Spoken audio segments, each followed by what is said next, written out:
छवि श्याम सुंदर भरनत, छवि श्याम सुंदर भरनत, छवि श्याम सुंदर ऐसो मोह कर रसाल, ऐसो मोह कर रसाल भरनत, छवि श्याम सुंदर भरनत, छवि श्याम सुंदर लसत अंग पीतव सन, लसत अंग पीतव सन बंक भ्रिकुटी गरमाल, बंक भ्रिकुटी गरमाल,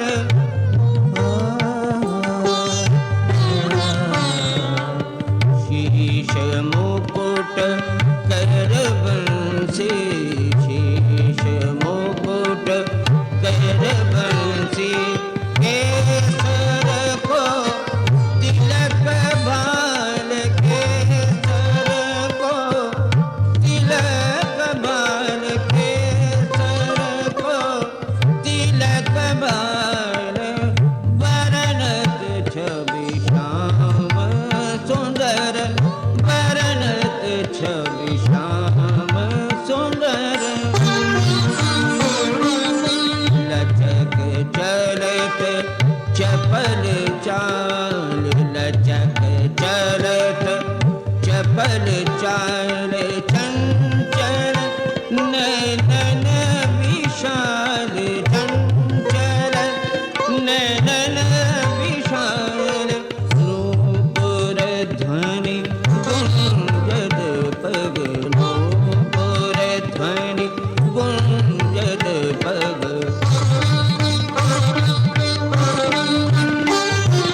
नूपुर ध्वनि गुंजत पग,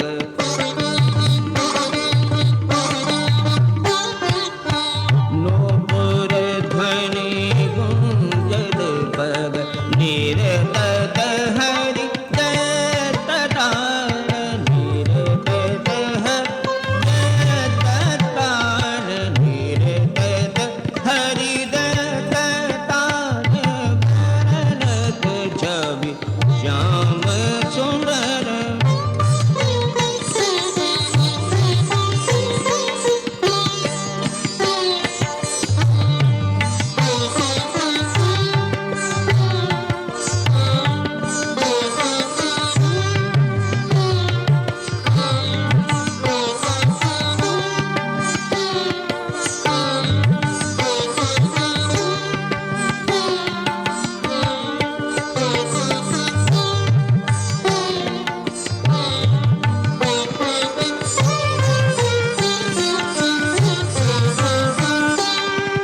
जय जय जय सुरन करी, जय जय जय सुरन करी, जल जमुना उमग भरी, जल जमुना उमग भरी, दन दन ब्रज श्याम कहे, दन दन ब्रज श्याम कहे, दर्शन करि नंदलाल, नंदलाल, नंदलाल भरनत, छवि श्याम सुंदर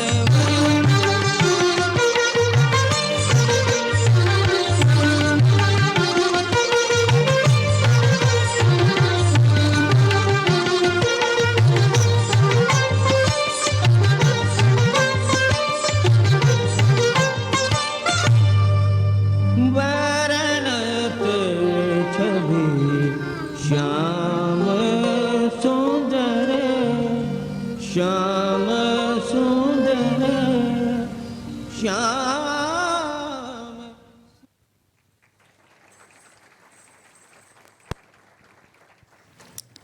जन्माष्टमी पर तो बहुत कुछ करते हैं, झांकियाँ निकालते हैं, रैलीज निकालते हैं, लेकिन आजकल ये थोड़ा फैशनेबल हो गया, केक काटते हैं।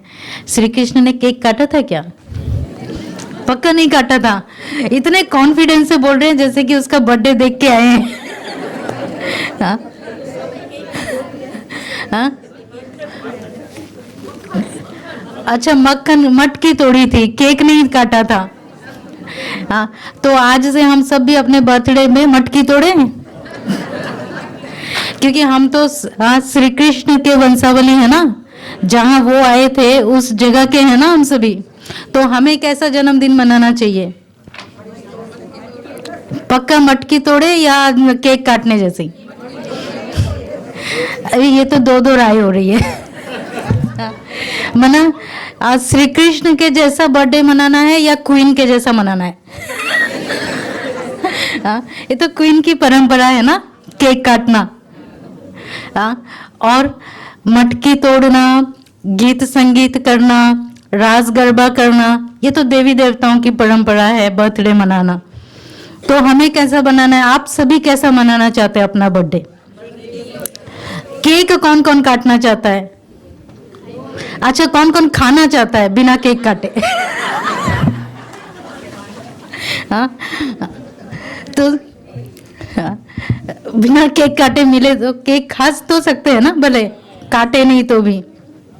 देखो, भारत देश की जो हमारी संस्कृति, जो सभ्यता, हमारी जो कल्चर है, वो बहुत ही डिफरेंट है, और इसलिए भारत को जो है गुरु माना जाता है, आध्यात्मिक गुरु माना जाता है। क्योंकि श्री कृष्ण, श्री राम, ये जो भी भारत देश में आके गए हैं, ये मैथोलॉजी नहीं है, कहानियाँ भले बनी हैं, लेकिन ये हमारे भारत देश की हिस्ट्री है, ये होके गए हैं, कर्म करके गए हैं। हाँ, इसलिए हम उनके यादगार के रूप में मनाते हैं। तो आप देखोगे, जैसे कैंडल बुझाना, केक काटना, ये सब कल्चर नहीं था पहले। हाँ, पहले क्या करते हैं? दिया जलाते हैं। कभी आपने सुना? मैंने कभी नहीं सुना था बचपन में कि कभी भी कोई जलती हुई जोत को बुझा के आप अपना सेलिब्रेशन मनाया जाए। कभी भी बुझा के सेलिब्रेशन मनाया नहीं जाता, जला के मनाया जाता है। दिया जलाते हैं, है ना। एक बार मुझे याद है, जब हम नाइजीरिया में थे, दिवाली के दिन थे, तो हमने सेलिब्रेट जब दिवाली किया था, तो सभी को कहा था सभी एक एक दिया जलाना। वहाँ रखे हुए थे, वहाँ तो छोटा सा ग्रुप था और इतना हेल्थ एंड सेफ्टी का नहीं होता है जितना यहाँ होता है। तो सभी ने अपना अपना दिया जलाया, फिर प्रोग्राम हुआ, उसके बाद सब भोजन करने, फंक्शन मना रहे थे, एक एक दिए बुझने लगे। तो एक बहन थी जो दिया जला रही थी, तो उसको किसी बहन ने कहा तुम अपना जलाओ ना, दूसरे का क्यों? तो बोला नहीं, मैं नहीं चाहती कि किसी और का भी दिया बुझे। तो ये हमारी संस्कृति है, ये हमारी सभ्यता है जो हमें इन देवी देवताओं ने सिखाए हैं। हाँ, बुझा के कभी भी विश नहीं किया जाता, जला के विश किया जाता है। तो होप हम सभी कुछ ना कुछ सीखेंगे। देखो, लास्ट में जब भजन पूरा हुआ तब क्या कहा? बोलो कृष्ण कन्हैया लाल की। तो क्या वो हार गए हैं जो जय करे? तो जय क्यों किया जाता है? क्योंकि मैं जब भी सुनती हूँ, बचपन से सुना है और ग्रीट किया भी है, और ऐसे ग्रीट करते हुए सुना भी है, जय श्री कृष्णा बोलते हुए, जय श्री राम बोलते हुए, हाँ, भारत माता की जय बोलते हुए। तो जय शब्द क्यों? लेकिन शिव के लिए कभी मैंने जय नहीं सुना, उसके लिए हमेशा हर हर महादेव कहते हैं। लेकिन बाकी सबके लिए श्री राम की जय कहते हैं, हनुमान जी की जय कहते हैं, अम्बे माता की जय कहते हैं। हाँ, तो श्री कृष्ण की जय क्यों कहा जाता है? हाँ, हारे तो नहीं थे ना वो कभी, उन्होंने तो हमेशा जीता, फिर उनकी जय क्यों कही जाती है? इसके पीछे जो राज है कि हम सभी चाहते हैं कि जो श्री कृष्ण जैसी श्रेष्ठ आत्मा हमारे भारत भूमि पर आके गई, वो पूरे विश्व में प्रत्यक्ष हो। हर कोई श्री कृष्ण को जानता है, लेकिन किस रूप में जानता है ऐसा नहीं। आप किसी से भी पूछो, कृष्ण को हर धर्म के लोग, हर कोई जानते होंगे, पहचान तो है सभी को। लेकिन जय कब होंगी श्री कृष्ण की? जय कब होंगी? जब हम श्री कृष्ण के गुणों को अपने जीवन में लाएंगे, तभी जय होगी। तब तक भले हम कितना भी लड़ाई झगड़ा करें धर्म के नाम से या मनाने के लिए कि नहीं ये हमारे पूर्वज थे, ये हमारे भगवान है, ये हमारे देवता है, ये हमारे आदर्श है, तब तक लोग उसको एक्सेप्ट नहीं कर पाएंगे जब तक हम श्री कृष्ण के गुणों को, चरित्र को अपने जीवन के द्वारा चित्रित नहीं कर पाएंगे। तो तभी ही मुझे लगता है उसकी जय होगी। क्या आप सभी एग्री करते हैं? बड़ा धीरा आवाज निकला। कुछ दो राय है। जय कब होगी उनकी? क्योंकि हारे तो नहीं है वो। हमने बचपन से देखा कि जन्म कब हुआ उनका, श्री कृष्ण का जन्म कब हुआ? एक ऐसे समय पर जन्म हुआ जब सृष्टि को उस आत्मा की ज़रूरत थी, और जन्म होने के पहले प्रकृति भी सहयोगी बनी। आप देखेंगे कि जैसे ही कृष्ण का जन्म जेल में होता है, बारिश कैसी होती है, कितनी मूसलाधार बारिश हो रही होती है, कितना अंधकार होता है, जेल में सारे दरवाजे बंद है, जेल के अंदर जन्म है, लेकिन फिर भी कोई उसको बांध नहीं पाया। जमुना नदी उफान में थी, फिर भी क्या हो गई? रास्ता दे दिया, शांत हो गई। माना जब ऐसी श्रेष्ठ आत्मा एक श्रेष्ठ कर्तव्य के लिए जन्म लेती है तो प्रकृति भी उसकी सहयोगी होती है, प्रकृति भी सहयोगी बनती है। ये जो भी कथाएं कहानियाँ लिखी गई है, हिस्ट्री जो भी लिखा गया है, उसके पीछे जो राज छुपे हुए हैं, जैसे कहते हैं ना कृष्ण की ये बचपन की लीला थी, बाल्यावस्था की लीला, किशोर अवस्था की लीला, गृहस्थ अवस्था की लीला। तो लीला का मतलब क्या है? लीला का मतलब है रहस्य। तो उन्होंने जो भी कर्म किए सृष्टि पर आकर जन्म लेकर, वो सारे रहस्य जो है वो किताबों में लिखे हुए हैं। तो जैसे जैसे हम उनके चरित्रों को पढ़ते जाएंगे, आप देखोगे वो रहस्य जो है, जितना आप डीपली उसका मनन चिंतन करोगे, गहराई से पढ़ोगे, रहस्य खुलेंगे।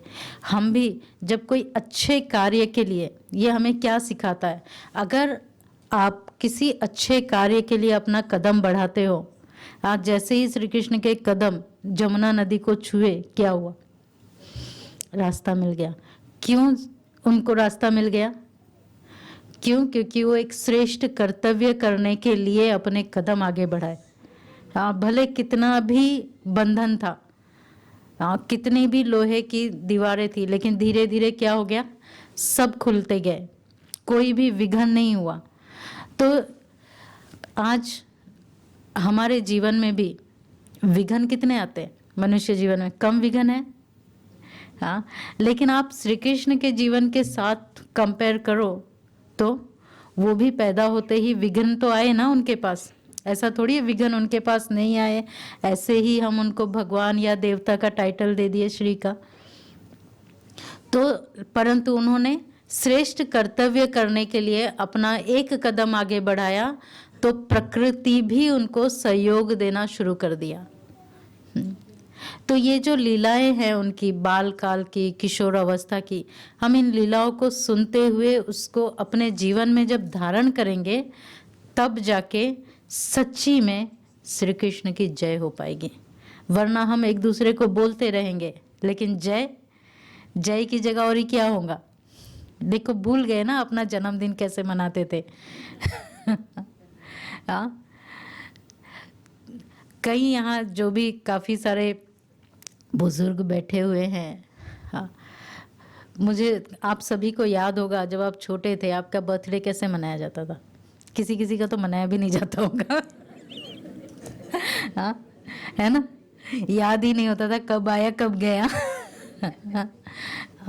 तो अभी तो छोटेपन से, फिर जहाँ मनाया जाता था वहाँ किस रीति से मनाया जाता था?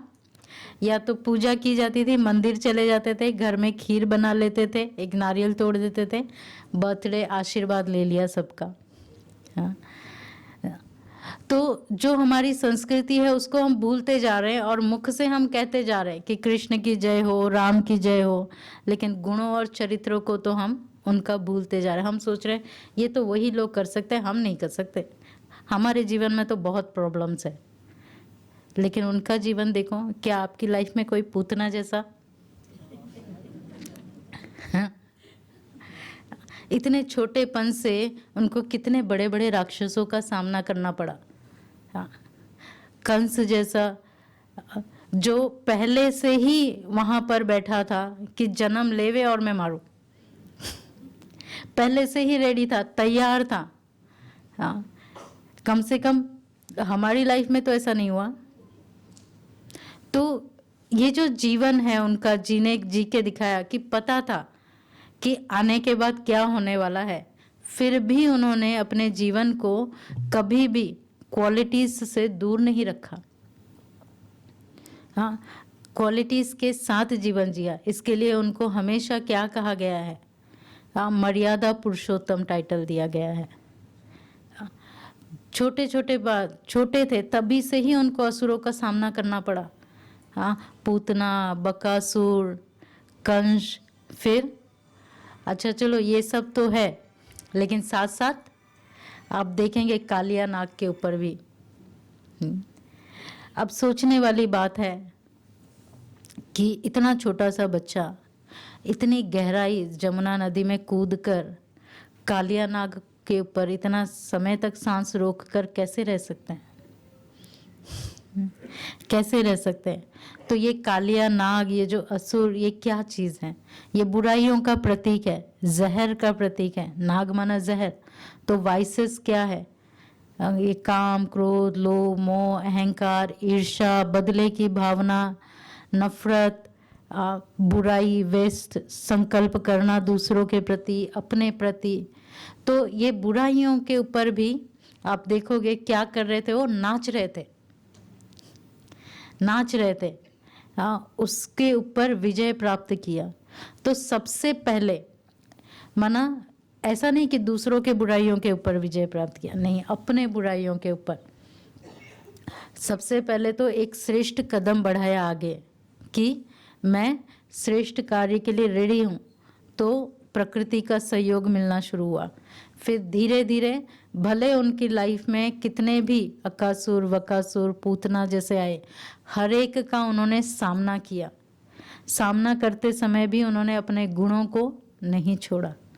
हाँ, कभी भी सामने से नहीं वार किया, मना अपने गुण और क्वालिटीज के साथ, जिसको कहते हैं श्री कृष्ण की महिमा में अहिंसा परमो धर्म। हाँ, तो सबसे पहला जो उनकी धारणा थी अहिंसा की। फिर विजय प्राप्त भी, अपने बुराइयों पर विजय प्राप्त किया। हम क्या करते हैं आजकल, क्या ट्रेंड है? दूसरों की बुराइयों पर विजय प्राप्त करने की कोशिश करते हैं। तुम्हारे अंदर गुस्सा है ना, मैं तुमको बताऊंगा कैसे शांत करो। लेकिन अपने आप पर कंट्रोल नहीं रहता। तो श्री कृष्ण का चरित्र, श्री कृष्ण की लीलाओं में सबसे पहले बाल्य लीला में आप देखेंगे जो भी सारे जो असुर आए, ये था स्वयं पर विजय प्राप्त करने की निशानी।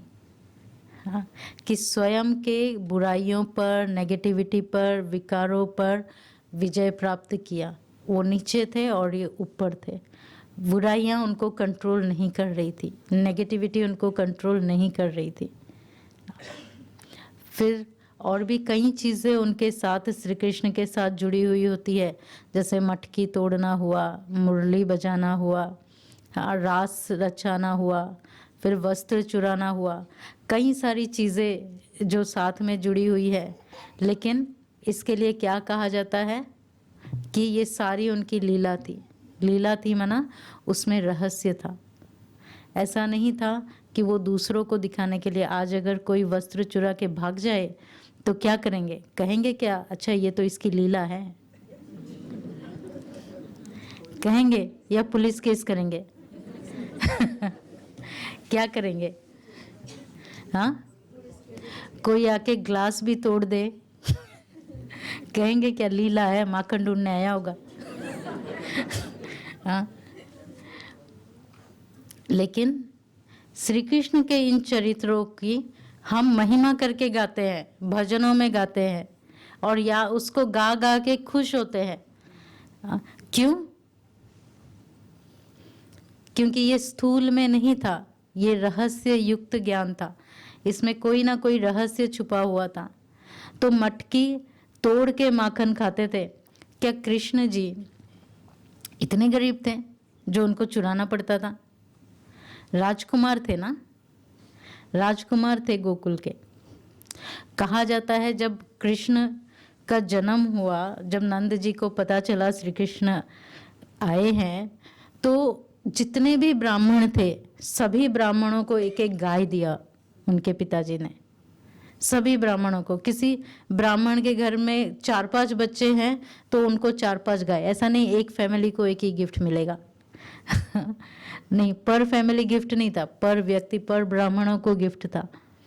हाँ, तो कहते हैं कि एक ऐसा भी ब्राह्मण गया जिसके घर में 7 बच्चे थे, लेकिन घर ब्राह्मण का इतना छोटा सा, अब 7 गाय लेके आया, कहाँ बांधेंगे? हाँ, तो किचन में भी गाय को बांध के रखा था कि घर ही इतना छोटा, गाय के लिए जगह ही नहीं थी। तो इतना दानी थे, जब उनके डैडी के पास इतनी सारी गाय थी, तो क्या उनके बच्चे को माखन चुराना पड़ेगा? क्या इतना नहीं भर सकते? या उनके दोस्तों के लिए भी नहीं हो सकता?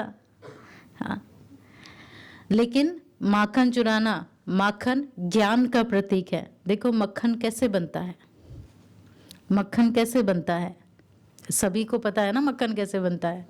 हाँ, तो मक्खन बनने के लिए पहले जमाना पड़ता है। तो जमाने के लिए भी, दही जमाने के लिए भी, मक्खन जमाने के लिए भी क्या चाहिए? मेरवन चाहिए ना, कल्चर चाहिए। हाँ, पुराना। तो जो हमारे ओरिजिनल संस्कार है, हाँ, जो ओरिजिनल संस्कार आत्मा के हैं, देवताई संस्कार है, उसको जमाना पड़ता है, मथना पड़ता है, तब जाके माखन निकलता है। हाँ, और वो जो माखन होता है सबसे हेल्दी भी होता है और सबसे महंगा भी होता है है ना? हाँ, क्योंकि उसी में ही ताकत होती है, बाकी तो किसी में ताकत, माखन निकलने के बाद तो लिक्विड में तो कोई ताकत नहीं होती। हाँ, तो वो माखन कब हजम हो सकेगा? जब मटकी, देह अभिमान रूपी मटकी तोड़ेंगे। हाँ, तो मटकी जो है, मिट्टी जो है, वो देह अभिमान का प्रतीक है। आज हम सभी भले शास्त्र पढ़ रहे हैं, कथाएं सुन रहे हैं, ज्ञान सुन रहे हैं, यहाँ सब सुन रहे हैं, लेकिन अगर हम अपने अभिमान में, देह का या अपने ज्ञान का अभिमान के साथ अगर हम सुनेंगे, तो वो माखन जो है वो अंदर नहीं जा पाएंगे, और माखन हम ले ही नहीं पाएंगे। तो माखन को ग्रहण करने के लिए, माखन खाने के लिए सबसे पहले देह रूपी अभिमान को तोड़ना पड़ता है, तभी जाके वो माखन जो है वो खा सकते हैं। नहीं तो बैठेंगे परंतु अंदर कुछ भी नहीं उतरेगा, तो हजम ही नहीं होगा। आजकल देखो मक्खन खा ले, लेकिन हजम करने का भी प्रॉब्लम हो जाता है, कहते हैं हजम नहीं होता है भाई। मिर्ची खा ले लेकिन हजम ही नहीं होता, मसाला खा ले हजम ही नहीं होता, ताकत ही नहीं शरीर में। उसी तरह आत्मा में भी ज्ञान को ग्रहण करने के बाद, ज्ञान एक तो ग्रहण करना, फिर ग्रहण करने के बाद उसको जीवन में लाना, उसके लिए ताकत चाहिए। तो उस ताकत, वो ताकत तभी ही आएगी जब देह अभिमान रूपी मिट्टी टूटेगा। तो श्री कृष्ण ने जो माखन तोड़ा अपने साथियों के साथ, मटकी फोड़ी, चुराया, हाँ, तो उन्होंने, ये भी उनकी लीला थी दिखाने की कि देह अभिमान रूपी माखन तोड़ो, तब जाके ज्ञान का मक्खन आपके जीवन में आ सकता है, वो हजम हो सकता है। जब वो खाएंगे तो वो प्रैक्टिकल लाइफ में आ सकता है। नहीं तो हम सुनेंगे तो सही बहुत कुछ, लेकिन वो प्रैक्टिकल लाइफ में नहीं आएगा, प्रैक्टिकल लाइफ में वो उतरेगा नहीं। फिर वस्त्र चुराए कहते हैं गोपियों के, हाँ, वस्त्र भी चुराए और 16,108 कन्याओं से शादी भी किया, फिर भी मर्यादा पुरुषोत्तम कहलाए। क्यों? क्योंकि उसके पीछे भी क्या रहस्य था। जैसे बताया, आज कोई वस्त्र चुरा के भाग जाए और कहे ये तो कृष्ण का जन्म है, जन्म हुआ है शायद, इसलिए वस्त्र चुरा के भाग रहा है, कोई बात नहीं, नहीं पसंद आएगा ना। नहीं पसंद आएगा, कोई भी ऐसा कार्य करे नहीं पसंद आएगा। तो वस्त्र चुराना भी, गोपों के साथ मटकी तोड़ी और गोपियों के साथ वस्त्र चुराया। तो ये दोनों ही देह का, बॉडी कॉन्शियस का प्रतीक है। तो बॉडी कॉन्शियस रूपी, देह अभिमान रूपी वस्त्र को जब भूल जाते हैं तब सोल कॉन्शियस बनते हैं। उसके बाद आप देखोगे फिर जाके रास रसाया।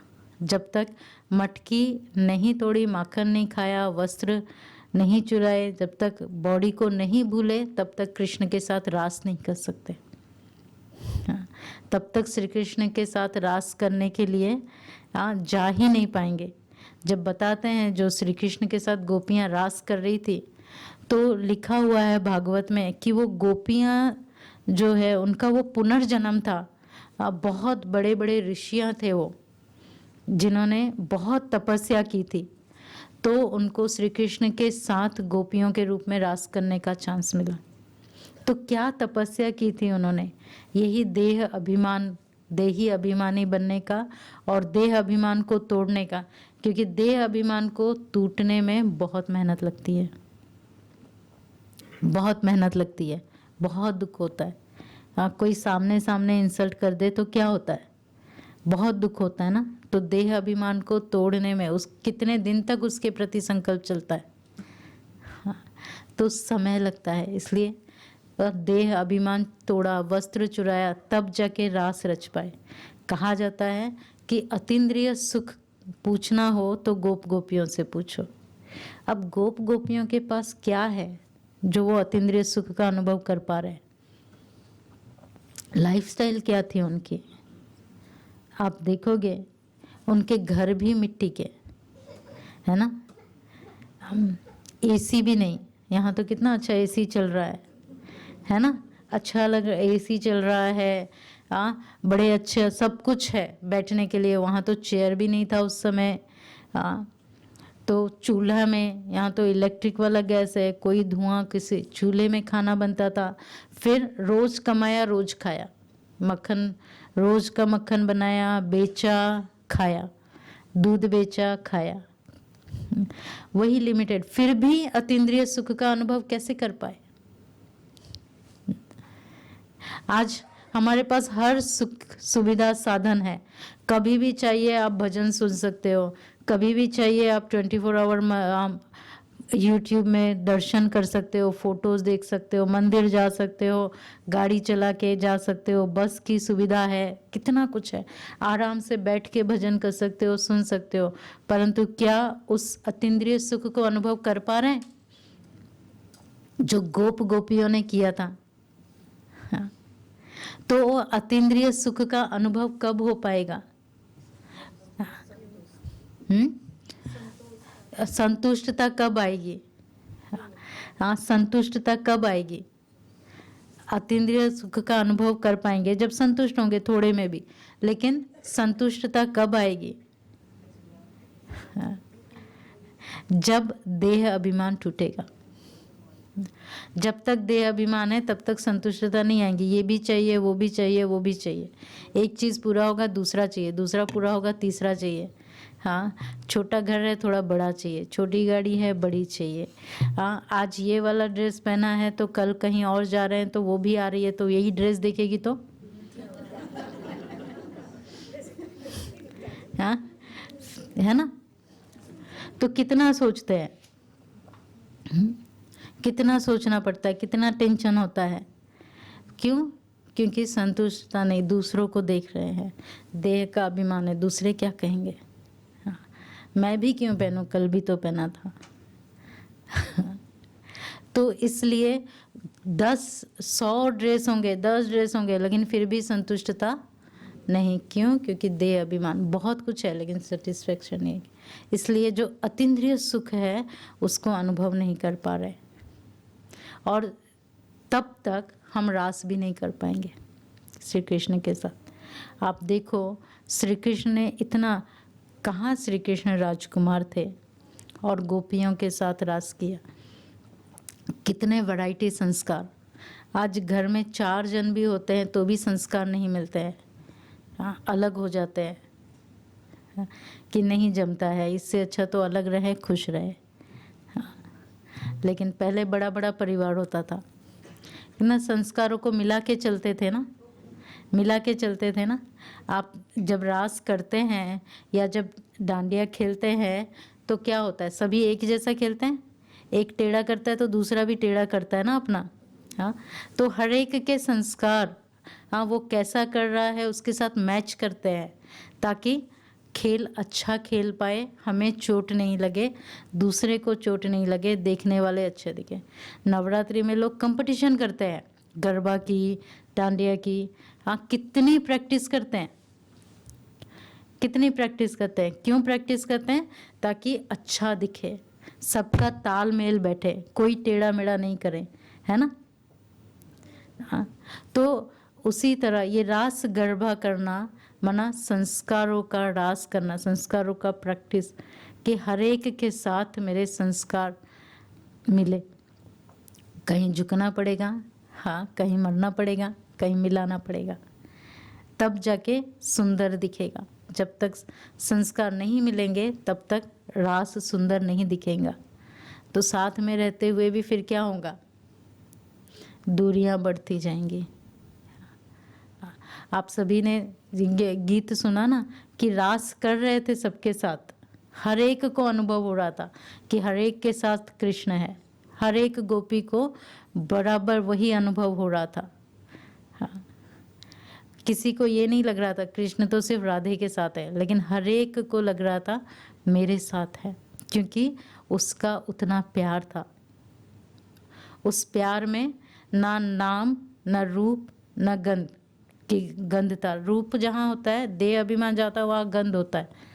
हाँ, विकार का गंध आ जाता है, बदबू आ जाती है, खुशबू नहीं होती है। इसलिए आपने गीत में सुना, अंश मात्र छाया नहीं रास में अनीति की।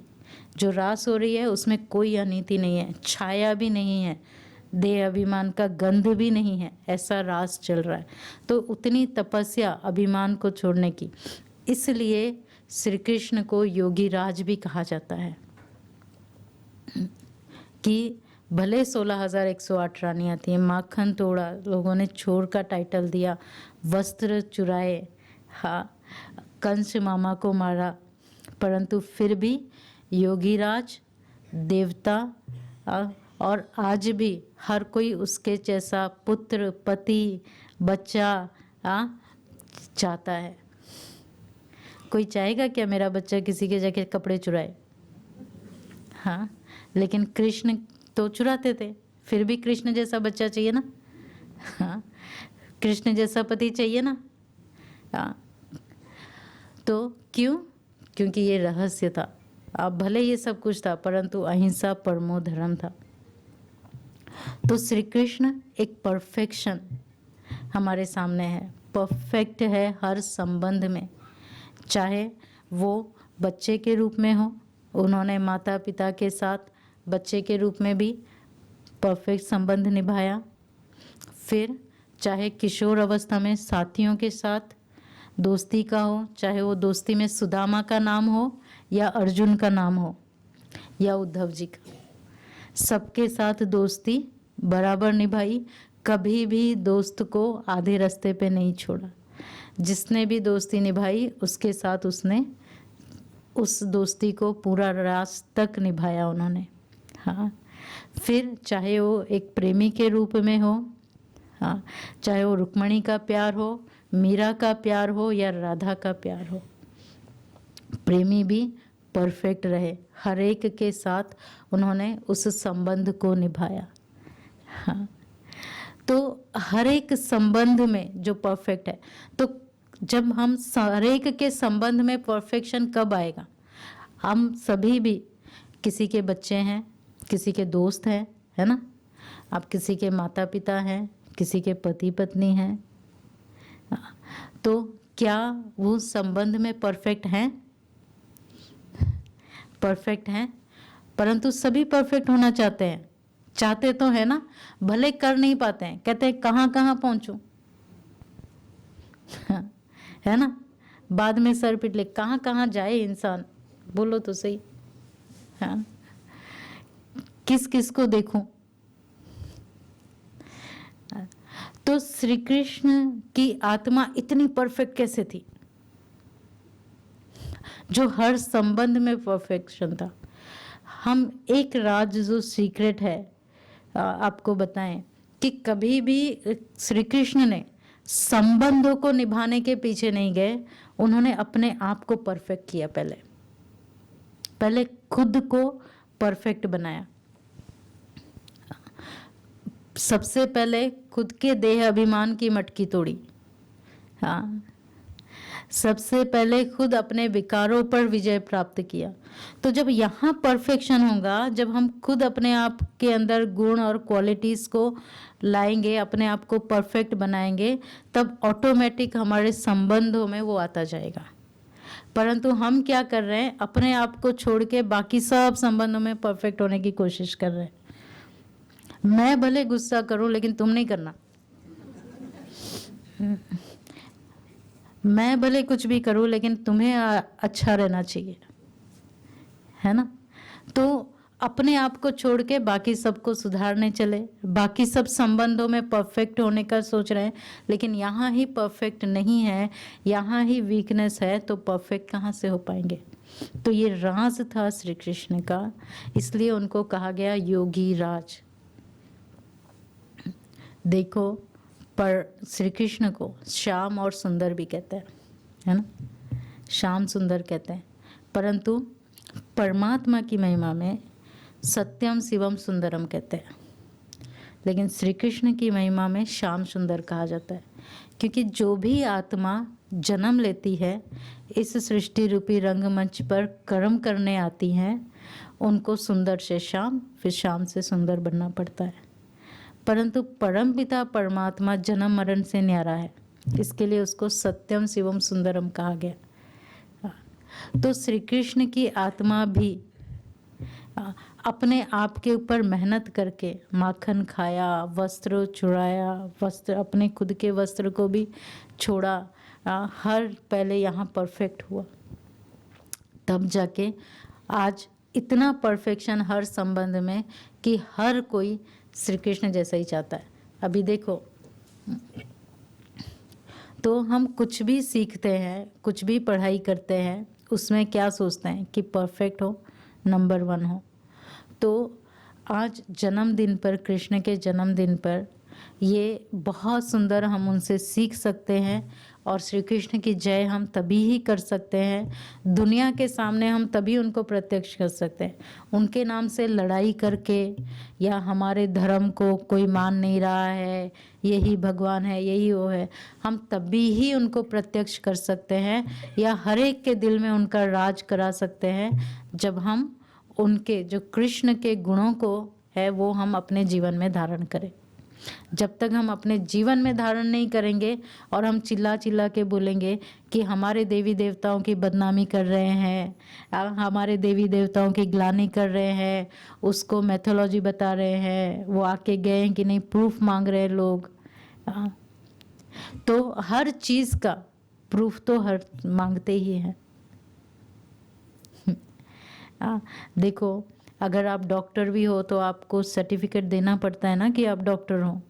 आप कहेंगे मैंने पढ़ाई किया है, मैं बोल रहा हूँ ना, नहीं, आप सर्टिफिकेट तो दो कि आप हो।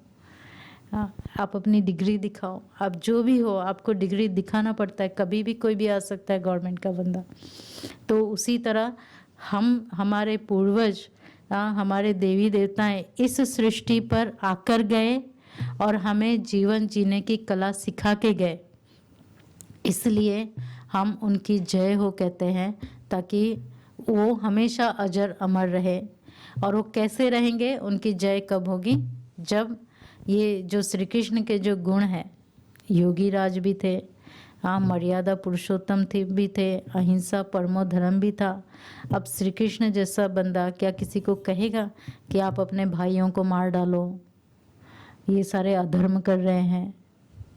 क्या आप कहेंगे कोई आपके पास राय लेने आएगा कि मेरा भाई मुझे प्रॉपर्टी नहीं दे रहा है, और ही सारा ले लिया, तो आप उसको कहेंगे ये तो अधर्मी है, मार दो उसको, कोई पाप नहीं चढ़ेगा, धर्म की स्थापना होगी, कहेंगे? कहेंगे आप ऐसा राय देंगे? क्या राय देंगे? क्या राय देंगे? तो आप सोचें श्री कृष्ण कैसे हिंसा वाला युद्ध करा सकते हैं? नहीं, उन्होंने भी कभी हिंसा वाला युद्ध नहीं कराया, उन्होंने भी अहिंसा वाला ही युद्ध कराया कि ये जो भी हैं, आप देखो कौरवों की सेना 100 में गिनती हुई, कंस को बड़ा दिखाते हैं, कृष्ण को छोटा दिखाते हैं, रावण को भी बड़ा दिखाते हैं, राम को छोटा दिखाते हैं। उनके आगे बहुत सारे सर थे उनके, बहुत सारे पूतना हो, चाहे बकासुर हो, चाहे कालिया हो, तो हमेशा बुराई जो है ज़्यादा में होती है, बड़ी होती है, और अच्छाई जो है वो छोटी होती है, कम ही होती है। हम सभी के अंदर भी, हम सभी आत्माओं में भी अच्छाई कम है, परंतु बुराई ज़्यादा है, इसलिए बुराई का प्रभाव ज़्यादा होता है। परंतु श्री कृष्ण ने हमें और श्री राम ने हमें, जो भी हमारे देवी देवता इस सृष्टि पर होके गए, साधु संत महात्माएं होके गए, उन्होंने हमें यही सिखाया, भले बुराई ज़्यादा है, अच्छाई कम है, लेकिन अगर हम अच्छाई का एक कदम उठाते हैं तो हमें प्रकृति भी साथ देती है और विजय भी होती है। भले कंस कितने भी बड़े थे, उनके सामने कहा जाता है श्री कृष्ण तो 6-7 साल के ही थे शायद, है ना, तो भी मार डाला मल्ल युद्ध करके। तो कोई 7-8 साल का बच्चा, चलो 15 साल का भी ले लो, क्या कोई इतना बड़ा बॉडी बिल्डर को मार पाएगा? मार पाएगा? नहीं मार पाएगा ना। लेकिन ये प्रतीक है, ये सारा दिखाया गया है कि एक अच्छाई है, एक बुराई है, परंतु अगर अच्छाई की राह पे चलना है तो बुराई भले कितनी भी बड़ी हो, कितनी भी ताकतवर हो, लेकिन जीत प्राप्त हो ही जाती है। तो जब अच्छा करना है और परमात्मा का साथ हो, योगी राज था, कनेक्टेड था परमात्मा से, अच्छे क्वालिटीज से के साथ कनेक्टेड था, तो विजय प्राप्त हुई। तो आज हम इस जन्माष्टमी पर यही प्रतिज्ञा करेंगे, जैसे कहते हैं जय श्री कृष्ण, वैसे ही अपने अंदर श्री कृष्ण के गुणों को, चरित्रों को जागरण करेंगे, जन्म देंगे उनके गुणों को। ठीक है, श्री कृष्ण के जो गुण थे, जो महिमाएं हैं, आप सभी कईयों के मुख पर होगा। हाँ, 1000 तक है श्री कृष्ण के नाम, हर एक नाम, हाँ चलो 100 नाम भी कईयों को याद है, तो हर एक नाम एक गुण है, हर एक नाम में एक क्वालिटी छुपी हुई है। तो उस नाम को, उस गुण को अपने जीवन में धारण करने की हम भी कोशिश करेंगे। तो ये जन्मदिन हम ऐसा मनाएंगे श्री कृष्ण का कि जिस तरह से वो मटकी तोड़ते थे अपने लोगों के साथ, उसी तरह मटकी तोड़ते हुए देह अभिमान की गुणों को जागृत करें। तो आप सभी का श्री कृष्ण का जन्मदिन, और साथ साथ आज से आपके अंदर भी श्री कृष्ण के चरित्र का, गुणों का जन्म हो, उसकी आप सभी को बहुत बहुत बधाई हो और मुबारक हो। Thank you. ओम शांति। कुछ सूचनाएं हैं जो मैं अनाउंस करना चाहेंगी कि अभी कल जो है सेम यही जगह पर 6:30 से 7:30 वर्ल्ड पीस है, तो पूरे विश्व के लिए योगदान देना है। तो आप सभी भी आ सकते हो मेडिटेशन करने, यहाँ पर ही हम मेडिटेशन करेंगे। और अगर आपको और भी ज़्यादा इन्फॉर्मेशन चाहिए ब्रह्मा कुमारीज के बारे में, या क्या क्या एक्टिविटी करते हैं, या किसी कोर्स में, चाहे स्ट्रेस फ्री है, पॉजिटिव है, मेडिटेशन, राजयोग का कोर्स से करना हो, तो आप हमारे वेबसाइट में जाके या हमारा फ़ोन नंबर में आप कांटेक्ट कर सकते हैं, डिटेल्स इन्फॉर्मेशन मिल जाएगा।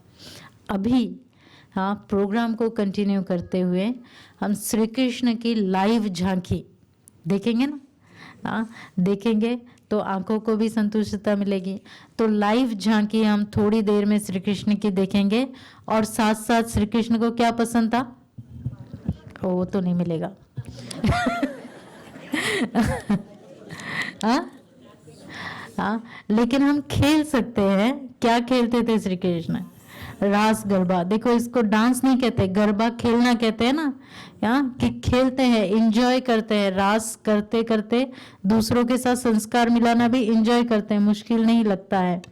तो श्री कृष्ण के सामने रास करेंगे ना, करेंगे ना, हाँ, तो सभी रास भी करेंगे उनकी झांकी को देखते हुए। तो ज़्यादा समय नहीं लेंगे आपका। Thank you.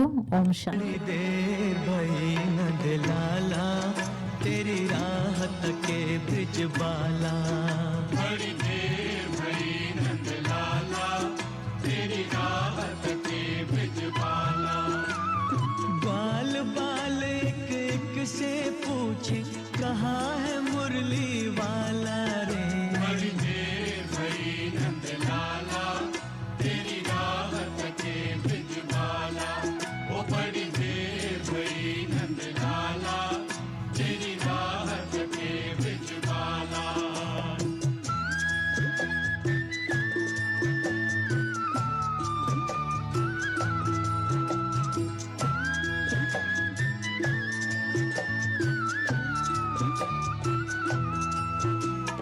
कोई न जाए कुंज गलन में, तुझ बिन कलियां चुनने को। कुछ बिन कलियां चुनने को, तरस रहे हैं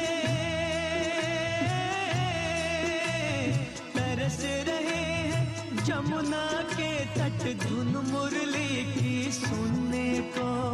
धुन मुरली की सुनने को। अब तो दरस दिखा दे नटखट, क्यों दुविधा में डाला रे। बड़ी देर भई नंद लाला, तेरी राहत के ब्रिज बाला।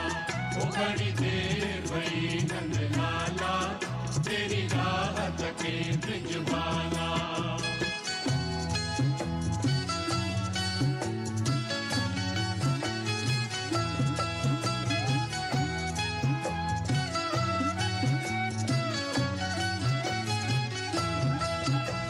संकट में है आज वो धरती, जिस पर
नट खटिए नंद किशोर मांगे